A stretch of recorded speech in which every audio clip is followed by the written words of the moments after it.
নাম হলো তার ফ্রি ফায়ার। কাজ বললি রেগে ফায়ার দেবে না সে সাইকেলে গিয়ার। এই ফ্রি ফায়ার গেমটা খেলে হারাম, ফ্রি ফায়ার গেমটা খেলে হারাম। মুসলমানের বাচ্চা যদি হয়ে যাও সাচ্চা, খেলতে পারবে না ফ্রি ফায়ার। যতই হয়ে যাও রেগে ফায়ার, মনে রেখে দিও এই ফ্রি ফায়ার গেমটা খেলা তোমার জন্য হারাম। যদি বলো কেন হজর, যদি বলো কেন হজর, এই ফ্রি ফায়ার গেমটা যদি খেলা হয় সময় নষ্ট হয়।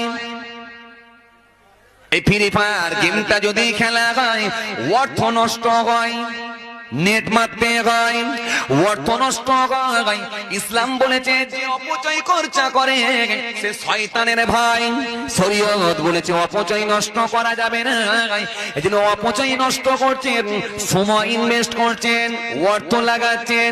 এই ফ্রি ফায়ার গেমটার মধ্যে দুজন ব্যক্তিকে টেনে নেওয়া হয়েছে, একটা হলো মেল আর একটা হলো ফিমেল, একটা হলো পুরুষ আর একটা হলো মহিলা, একটা হলো মানব, একজন হলো পুরুষ মানুষ আর একজন হলো মহিলা, একজন বেটা ছেলে একজন মেয়ে ছেলে, একজন হলো মেল আর একজন হলো ফিমেল।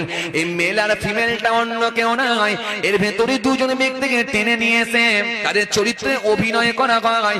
এই দুজনকে জানেন তিনি অন্য কেউ নয়, তিনি হলেন আমাদের আদি পিতা হযরতে আদম আলাইহিস সালাম, তিনি হলেন আমাদের আদি মা হযরতে হাওয়া সালাম। এই হাওয়া সালামের নাম নিয়ে, আদম আসলামের নাম নিয়ে দুজন ব্যক্তি বানানো হয়ে তাদের চরিত্রে অভিনয় করা হয়। এই জন্য ফ্রি ফায়ার গেমটা খেলা আজকের দিনে হারাম হয়ে গেছে ভাই।